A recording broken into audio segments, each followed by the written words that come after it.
Charla histórica. Tu conexión con el pasado.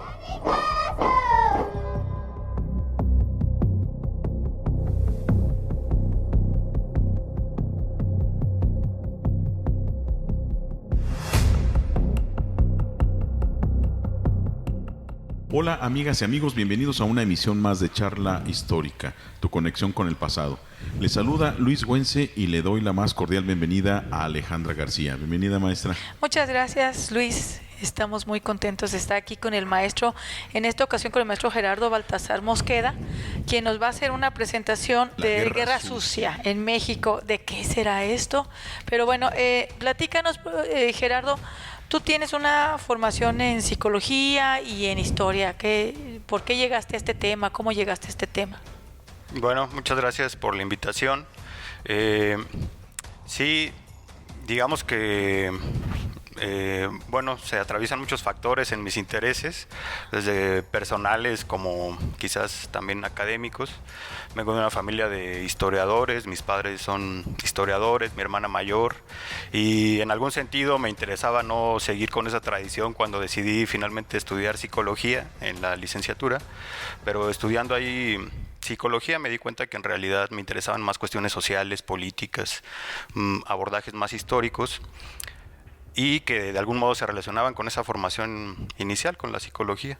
Entonces, un poco de esos intereses son los que se han plasmado en las investigaciones que he realizado, y en el caso de la llamada Guerra Sucia, que es este periodo que abarca desde los 60, 70 y algunos autores incluyen principios de los 80, que se caracteriza por la represión violenta a ciertas expresiones políticas opositoras al régimen priista mexicano. Me ha interesado cómo estas ideas de psicólogos, psicoanalistas, psiquiatras circularon, resultaron útiles para esas tareas y ese contexto represivo, ¿no? Hay ahí relaciones muy interesantes que se plasman en la labor intelectual de escritores, artículos de revistas que dicen que los guerrilleros tenían complejo de Edipo, psiquiatras que han participado con tareas del Estado, por ejemplo con la tortura, ¿no? Se cree que los psiquiatras pueden hacer más eficiente la tortura por su conocimiento de la psicología humana, lo cual es bastante cuestionable éticamente, ¿no? Y en fin, una diversidad ahí de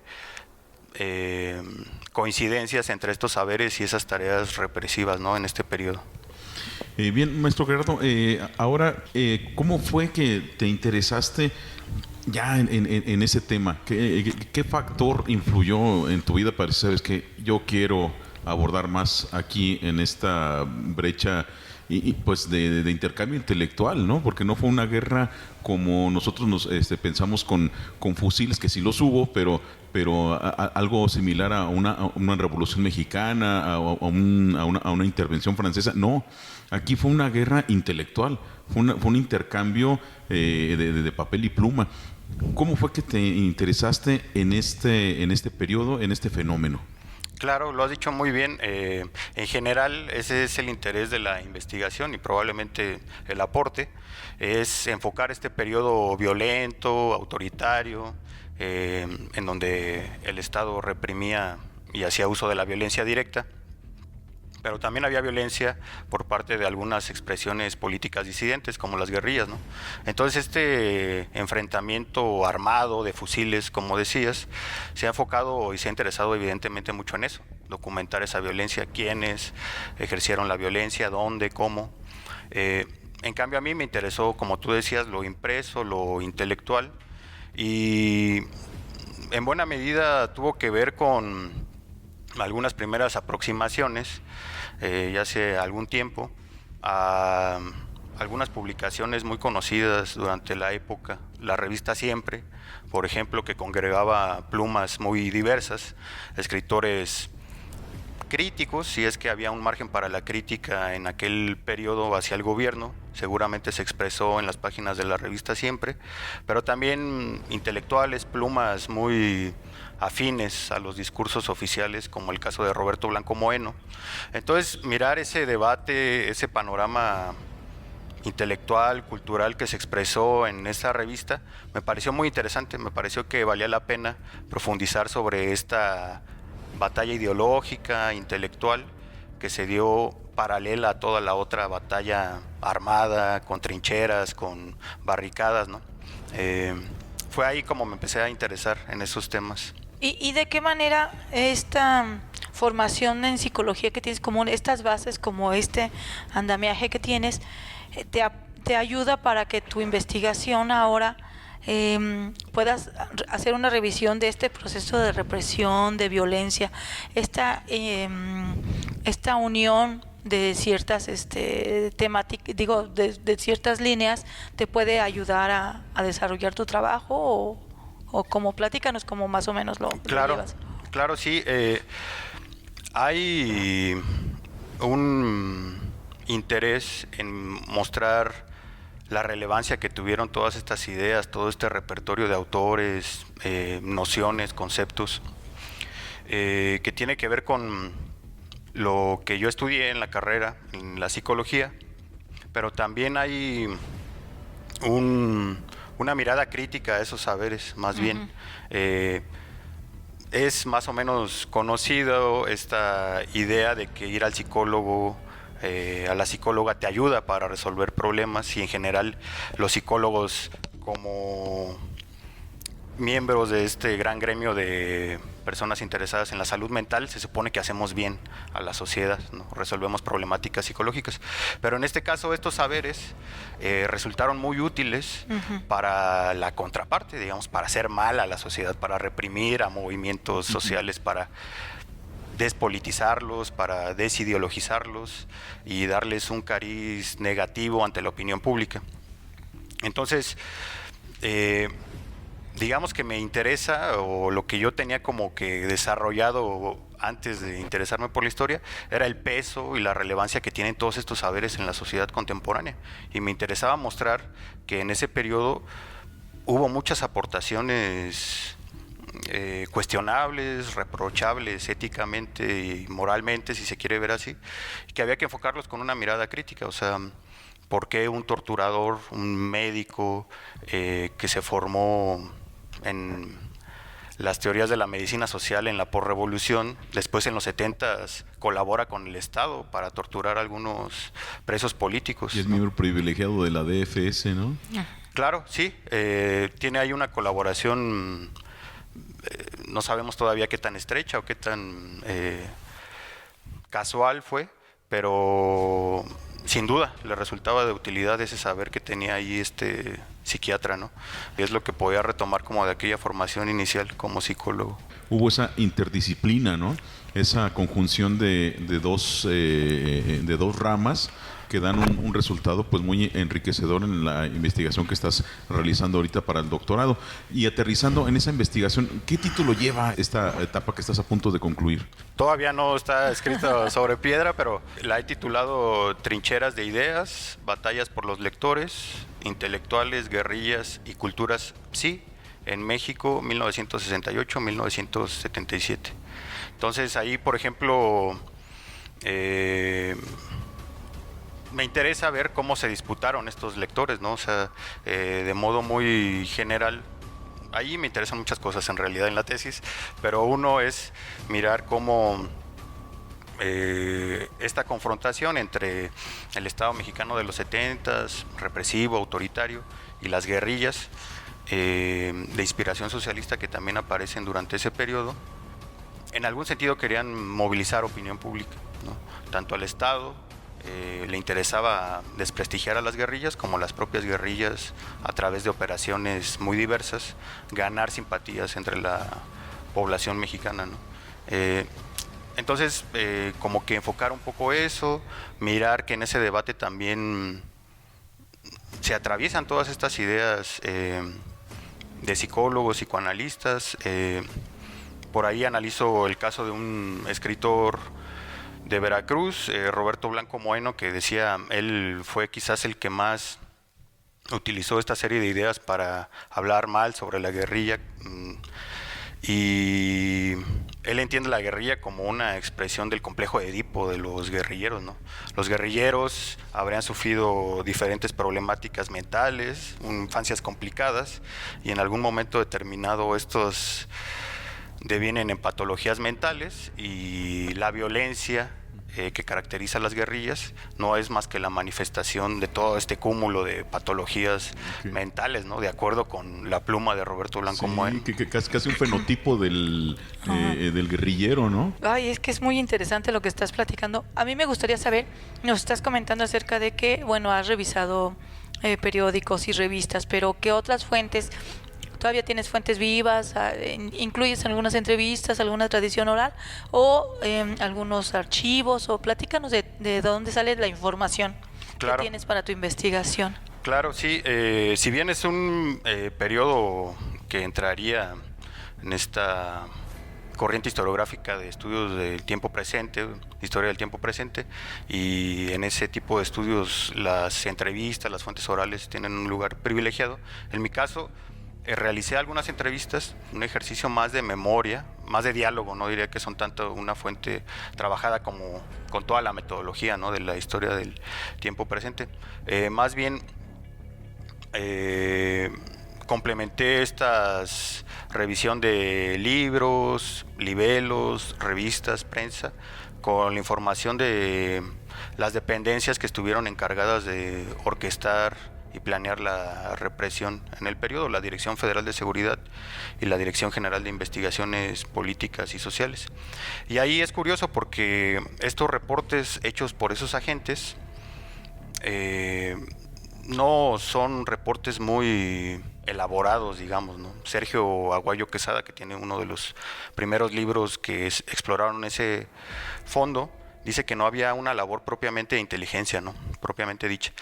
Pero es curioso que si bien no eran muy elaborados estos reportes, sí aparecen ahí una serie de nociones, ideas de este tipo a las que me he referido. Por ejemplo, muchos recortes de prensa que eran incluidos en estos reportes de estos agentes decían que algo pasaba con la juventud mexicana porque estaban consumiendo muchos psicotrópicos, ¿no?, que eran muy rebeldes porque, bueno, era propio de la juventud, como distintos psiquiatras habían dicho en un coloquio que había ocurrido la semana anterior, ¿no?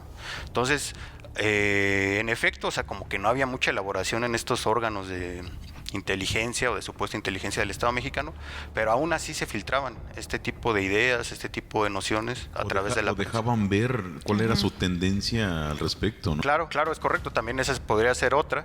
En efecto, hay ahí toda una problematización a acercarse a estos fondos, porque evidentemente, como se sabe, son documentos que no están hechos como para que uno después lo recupere y diga, aquí está mi tesis, ¿no?, mi investigación, sino que tienen una función política de vigilar, perseguir y en algún sentido asumen como enemigo, exacto, reprimir a un enemigo que está ahí, ¿no?, que en este caso eran las guerrillas de inspiración socialista. Entonces hay que afinar mucho la mirada como para poder tomar esas fuentes ahí de estas dependencias del Estado. Sí, porque pues no va a ser muy fácil, así que en una bitácora, en un registro digan, es que hicimos esta tortura, hicimos esta, o sea, hay cosas como que se pueden ir suponiendo, asumiendo, pero también hay que buscar con la mirada del historiador dónde está sí, leer entre líneas, ¿no? Entonces en los archivos y en los documentos pues podemos ir revisando cómo se fueron desarrollando estas acciones, ¿no? Porque eso te iba a decir, así como una acción concreta, pues es como una tortura. Es una tortura más bien. Pero un ejemplo que nos puedas dar como de estos procesos de represión, de violencia, que podamos entender como más claro, porque ahorita tenemos como el ejercicio de la violencia y hay la gente que nos escucha puede decir un universo de cosas que les parecen violentos. Un catálogo de violencia práctica. Claro. O sea, hasta que te hable mal ahorita puede ser violento.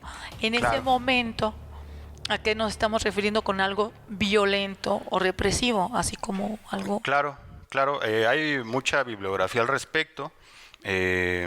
Autores destacados que han abordado ese tema. En general, en la Guerra Sucia hubo, en efecto, un catálogo ahí de violencias que incluyen la tortura directa a presos políticos, bueno, la misma prisión política, la desaparición, el asesinato, el hostigamiento. En este sexenio se ha asumido como una tarea esclarecer todo lo que ocurrió en ese periodo, ¿no? Se estableció por decreto presidencial una comisión que está documentando todas estas violencias. Incluso el hablar de una determinada forma puede entenderse como una forma de violencia, ¿no? Y por ejemplo, a mí, hechos así como que puntuales, como tú comentabas, me parece muy significativo un informe de gobierno de Luis Echeverría Álvarez, que ha sido multicitado en todas las, muchas investigaciones del periodo, y que es un informe de gobierno de 1974, me parece. En ese informe de gobierno ocurre algo muy particular, que es una de las pocas menciones que desde la silla presidencial se hicieron hacia las guerrillas, que evidentemente no se les denomina guerrillas, no se les reconoce su carácter político, pero que ahí hay una mención muy significativa, como decía, porque cataloga a las guerrillas como, o a los guerrilleros como sujetos inadaptados, con problemas de aprendizaje, que consumen estupefacientes, que además son víctimas de la homosexualidad masculina y femenina, ¿no? Dice Luis Echeverría Álvarez. Entonces, es muy llamativo ese discurso tan particular, porque resulta que, por ejemplo, bueno, da para mucho, pero por ejemplo en ese entonces la homosexualidad estaba justo en la discusión entre sacarlo del catálogo de enfermedades y patologías mentales, el DSM, movimientos de la comunidad LGBT y demás en Estados Unidos cuestionaban esta categorización de la homosexualidad como una patología.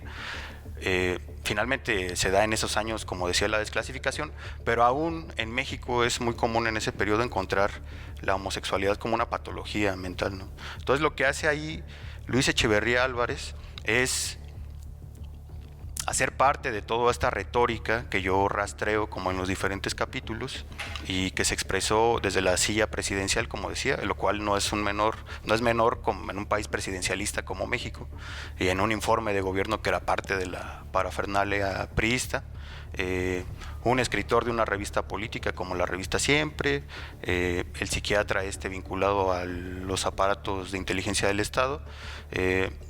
Entonces, se trata sí en algún sentido de violencia, pero es como muy sutil, ¿no? Digamos, y además tiene esta característica de que los saberes supuestamente científicos o disciplinares colaboran con esta forma de violencia. Y el presidente lo da justo a unos días de que intentaran secuestrar a una familiar muy cercana. De hecho, el informe de gobierno se da con Rubén Figueroa cautivo por parte de la guerrilla de Lucio Cabañas. O sea, era una coyuntura contexto, sí, en efecto significativo en donde se esperaba que el presidente aludiera al menos a estos acontecimientos en calidad violentos. De desprestigio. Claro, ahí hay una intención muy visible. Lo que pasa es que es tan reveladora esta cita, este pasaje, pero al mismo tiempo es tan particular porque los informes de gobiernos que duraban ahí 1 hora y media escuchando a un presidente puede pasar desapercibido, pero al mismo tiempo da para mucho el análisis porque es muy puntual la forma en la que se refiere al fenómeno guerrillero, diríamos, ¿no? Bueno, maestro Gerardo, pues te agradecemos el haber aceptado esta invitación. Pues queda abierto aquí para nuestras amigas y amigos el continuar con esta apertura, ¿no? Que muchos tiempos hasta estuvo vetado, ¿no? Y pareciera muy lejano los 70s, pero es historia muy reciente que a veces implica meterse en camisa de 11 varas al estar investigando.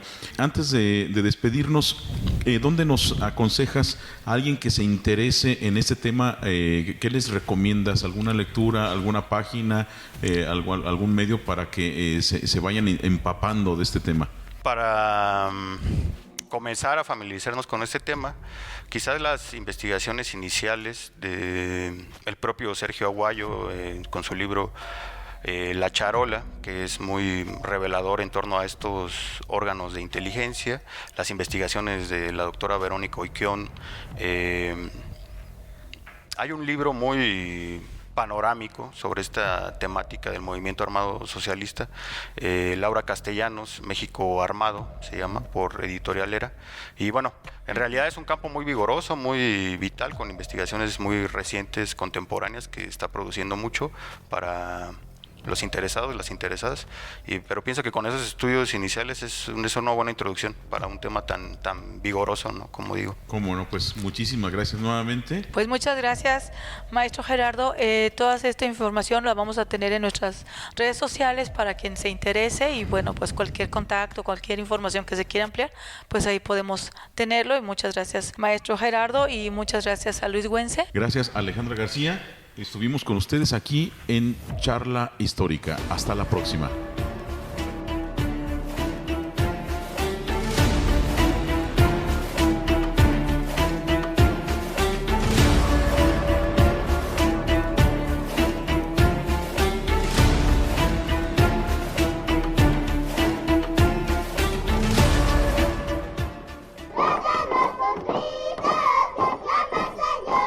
Charla Histórica. Tu conexión con el pasado.